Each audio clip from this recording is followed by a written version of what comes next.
In this review, we're looking at a model in the colours of the well-known Dutch company Mammoet.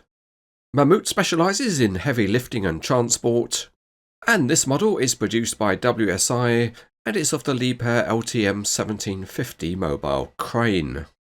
This big model comes in a Mammoet branded box, and included with it is an instruction manual and a Mammoet collector card. The packaging is high quality and the trays are held together with plastic clips which are much better than cutting tapes, and inside all the parts are nicely protected.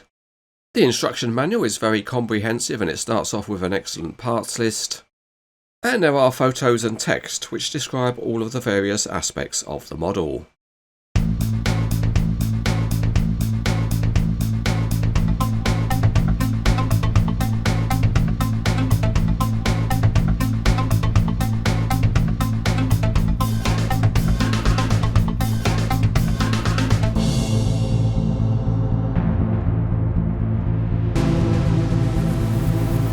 We will start with the model in a road configuration with an axle load of 12 tons.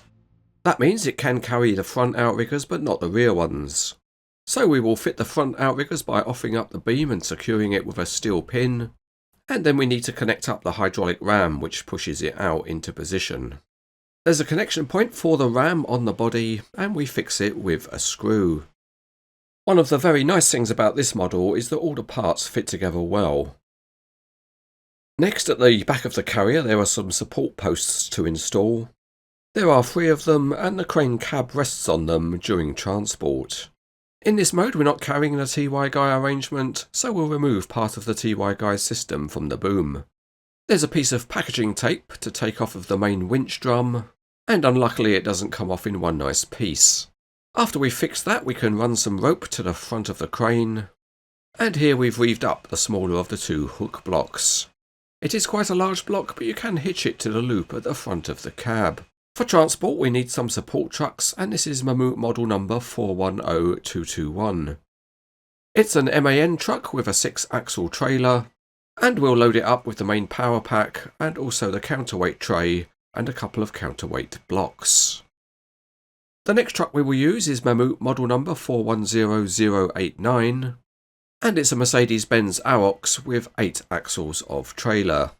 We'll start with the outrigger spreader plates and some counterweight blocks, and we also need to carry the rear outriggers. For these there's a little bit of pre-assembly to do, which is to fit the pads on the end of the pistons and pin them into place. We'll then load on the outrigger beams and support them on a couple of the counterweight blocks. The third truck in our mini fleet is Mammoet model number 410202. And it's a Mercedes-Benz Arox with a 7-axle ballast trailer.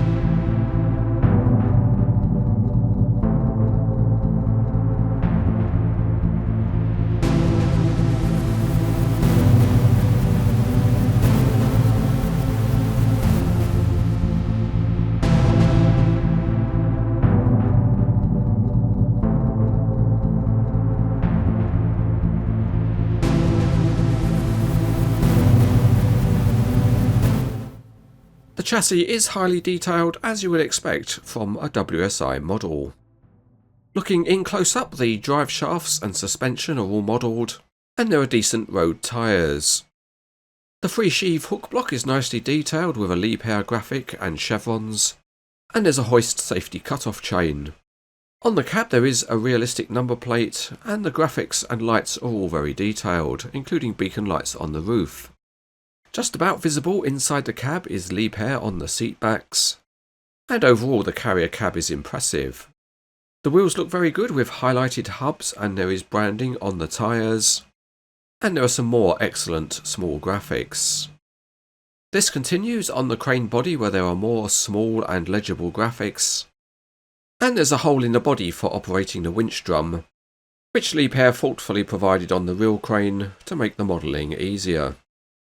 The toothed slewing ring of the crane has been modelled, and other details include highlighted lights. The detail continues at the back with nice lights and a number plate, and other graphics provide an authentic look. Moving to the crane cab, and the handrails are metal. The interior details are very nice, and the mesh walkways also look really good. Behind the carrier cab, the level of detail is very high, and that includes detail inside the side fairing, and there are a variety of textures including a nice mesh grille. Moving down the carrier, there are more nice textures, and there are special metal safety platforms. Also very nice are the ladders and access platform up to the cab, and that includes non-slip textures on the stairs. The metal ram jackets are high quality, and there's nice hydraulic detailing at the base. The outriggers have metal spreader plates and nice pads, and the graphics detailing on the beams is excellent. The Mammoet graphic on the boom is very high quality, and that continues on to the TY guy arrangement, and there are more small graphics including the weight of the beam. Another very nice touch is the graphics on the metal guy rods. At the boom top, the TY guy fixings look impressive, and there's nice detailing at the boom head, including metal pulleys. There's a nice Mammoet graphic on the first boom section, and the profile on the telescopic boom is excellent with thin-walled sections. The large metal hook block is high quality with metal sheaves, and it's got spring-loaded safety catches on the hooks.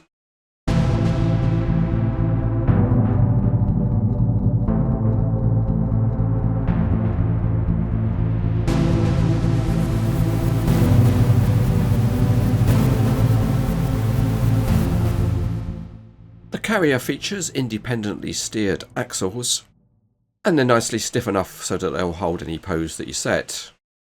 There is also working suspension, and it's based on grouped axles. There's also an outrigger at the rear, which is used when the crane is being assembled.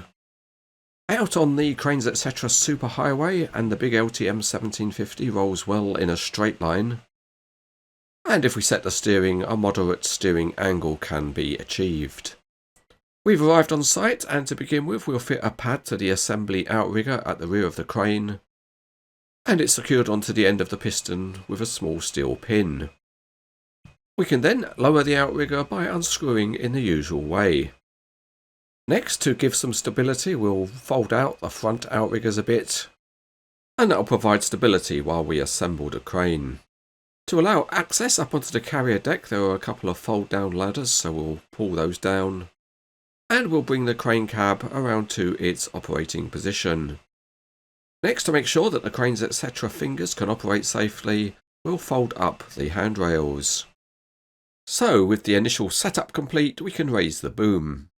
And that works in the usual easy way, and you lock the position by using an Allen key on grub screws in the ram jackets. Now we can rotate the crane around to start the self-assembly. We'll start by offloading and setting out the spreader plates, and then the crane can unload and assemble the rear outrigger beams. With the first stage done, we'll fix some ladders and platforms. The first ones get assembled from separate parts, and then they're fitted in between the front and rear outrigger beams. After that, for some additional safety in assembling the counterweights, there are platforms which fit on between the front outriggers and the carrier deck. Next, we'll offload and set the base plate for the counterweights.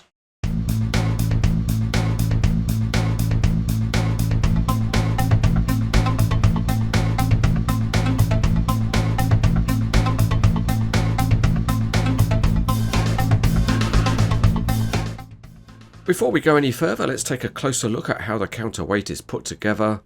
And firstly, the main engine for this crane is included in the power pack. Using the supplied key with the model, you can lower the lifting jacks, and then these slot into holders in the counterweight tray. To fix the connection, you use the tools that come with the model, and there's a long bolt with a nut. And you insert these in and do them up, one in each of the two lifting jacks. The counterweight base plate has a flexible system for how you stack the counterweight blocks, and you insert small tabs to fit the layout you want. So for a single stack of counterweight blocks it's like this. For a double stack of counterweight blocks you fit the tabs in a different position, and then you extend out the support arms. This then lets you form a double stack arrangement. With the whole counterweight arrangement set up on the carrier deck, you can then fix it to the crane and lift it all up using the jacks. With the counterweight fixed, the crane can then rotate freely. There's some detail to add, which is the locking plates to the top of the counterweight stacks, and also cover plates to the jacks.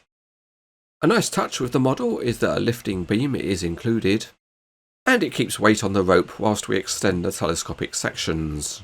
Each section of the boom has 3 different locking points. Another feature on the model is the tilting cab, and there's a small detail to add, which is a light and camera assembly, but to fix it in place you need to use a bit of sticky stuff.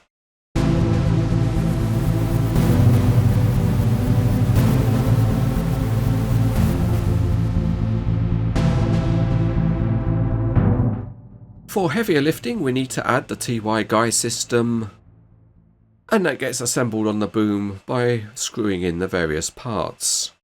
On this version of the model the guy rods fit to the boom with a push-fit connection, and hopefully that's strong enough when the whole system is under tension. Okay, this crane is a big lifter, so let's give it some work to do, and incoming is a transformer which is included with the trailer model that it's on. With all the rigging set up, it makes for a very interesting display.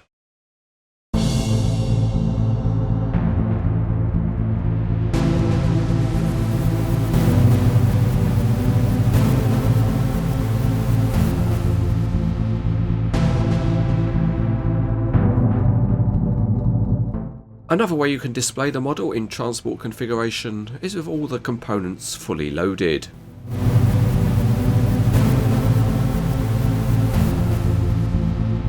This is another high quality addition to the Mammoet fleet of models. WSI has made an excellent job with the functionality and the detailing, and it's great to pose a model like this with other models in the same colour scheme. If you're looking for a modern heavy crane model, there's no doubt this one is excellent.